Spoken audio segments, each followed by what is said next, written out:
Hello everyone and welcome to this tutorial on gradient descent algorithm. So to explain this algorithm in a better way, I have to explain first that what is the purpose of using this algorithm and what are we trying to achieve by using this algorithm. So as you can see, we have a training data set here, and in this training data set we have four features, which are sepal length, sepal width, petal length and petal width. And by the name of these features, you might have inferred by now that we are talking about some sort of plants or flowers, and these flowers are versicolor, virginica, and the third one is setosa. So these three different types of flowers are being distinguishing using these four features. And we have 10 samples here. As you can see that these are 10 different samples. Each row is indicating a single sample. So this is a training data set. What if we have a testing data set? A testing data set looks somewhat like this. So what is the difference here? Can you observe the difference? The difference is that there isn't any column named species in testing dataset. Obviously these values might differ in a testing dataset, so this is just an exemplary testing dataset, and the difference which I am trying to show here is that a testing dataset has no column named species, and we have to determine the species using these four features. Our algorithm which we use to determine the species is trained on the training dataset, and then this is tested on the testing dataset to help us in determining the species. So as these are numbers, can you come up with a solution to determine the species while we are testing in the testing phase using the testing dataset? Can you come up with a solution which will help us in determining that which kind of a flower, which kind of species of flower is this?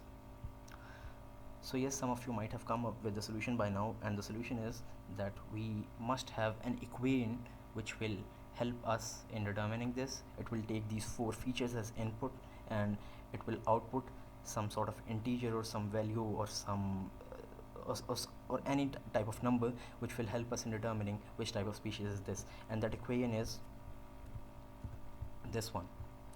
Let me change the color of brush. So the equation is this one right here. I've already underlined, but I'm underlining it twice.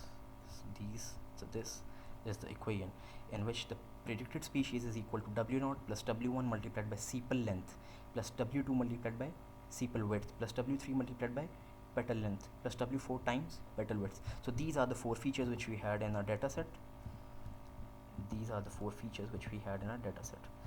And each feature is being multiplied with a weight, and that weight is W1, W2, W3 and W4. These are the four weights being multiplied with the different features.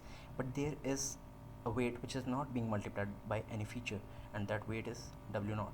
So W0 is a featureless weight. It does not have any feature attached to it. For instance, you have an equation y is equal to mx plus c. What is m in this equation? M is a simple weight because m is attached with some sort of a feature, which is x. X coordinate is a feature and m is a weight attached to the feature. But c, the y-intercept, is a featureless weight because it is not attached to anything except 1. You can say that it is being multiplied by 1. There is nothing attached to it. Likewise, W0 is also a featureless weight, and you might say that I am comparing a linear equation with this equation, and that is not a fair comparison.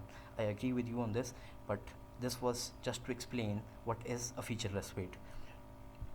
So let me copy another equation, the same equation, to explain this concept in a better way. So this equation is the same as the equation which is written above. The only difference is, as you can see, that the feature is replaced, the name of feature is replaced with the value of feature. Sepal length is replaced with 5, sepal width is replaced with 2, petal length with 3.5 and petal width is replaced with 1.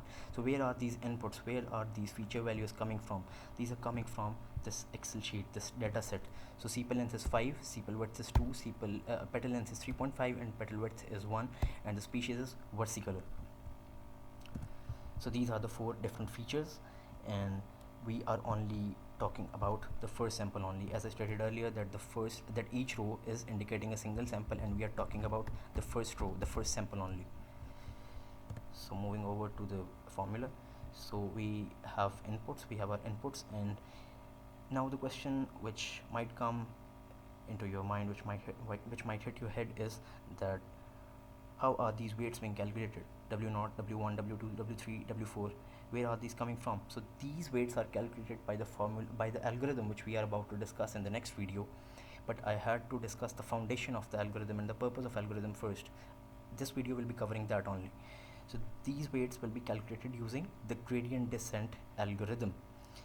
So now we let's just assume that we have calculated the value of weight somehow, and we have calculated the value of predicted species using those weights, and the value of predicted species is, what should it be, what should it ideally be if these are the value of features 5, 2, 3.5 and 1.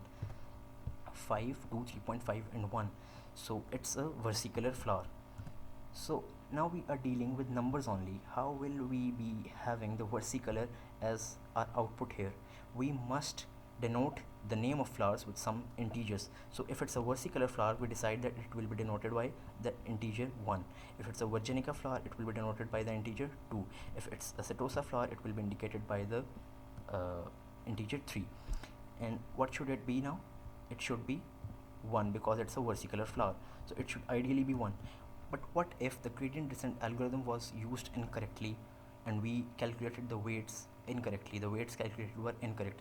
Obviously those weights might give an incorrect output. The output should be 1, but the output we might obtain using this formula can be 2, 3 or something else. Let's just assume that the output we obtained was 2, which is obviously incorrect. It should be 1. By 2, it is indicating that it's a virginica flower. However, it is actually a versicolor flower. So this is an error, and this is where the problem lies. So in simple words, can you calculate the error? How much is the error? I can say that the error is the actual value which should have been obtained, which is 1 here, minus the predicted value, or the predicted value minus actual value. It doesn't matter in what sequence you are taking the difference of these two values. So there are different formulae which are used to calculate these errors. This is the actual value which we should have obtained, this is the real value, this is the predicted value which we did obtain, and these two are being subtracted here. So the formula for error which we will be using, obviously there are many formulas which are used to calculate the error, but the formula for error which we'll be using in calculating in our gradient descent algorithm will be this one. And error is equal to 1 by 2 half multiplied by summation of 1 to n. Now what is 1 and what is n? 1 is the first sample in your training data set. So this is the first sample in your training data set, and n is the last sample in your training data set.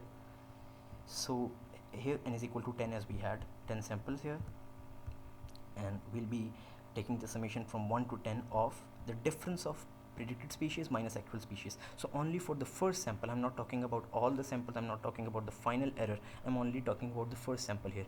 So only for the first sample, the value of predicted species is equal to, can you tell me that? The value will be 2 here, because the incorrect value was predicted because of the incorrect weights, and that was 2. And the actual value which we should have obtained, which we must have obtained, was 1.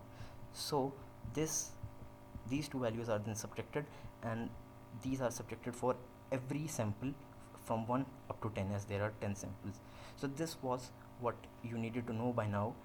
This value of error in this formula for error will be used later on to calculate the weights, and this is a very significant, a very important formula which will help us in calculating weights in the next video, and this formula is used in gradient descent algorithm.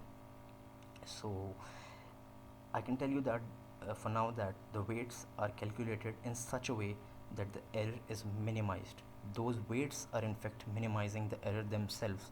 So that is our target, that is what we are trying to achieve by using the gradient descent algorithm. So I'll explain the whole of the procedure which we'll use in the gradient descent algorithm. So take care until then, and I'll see you in the next video.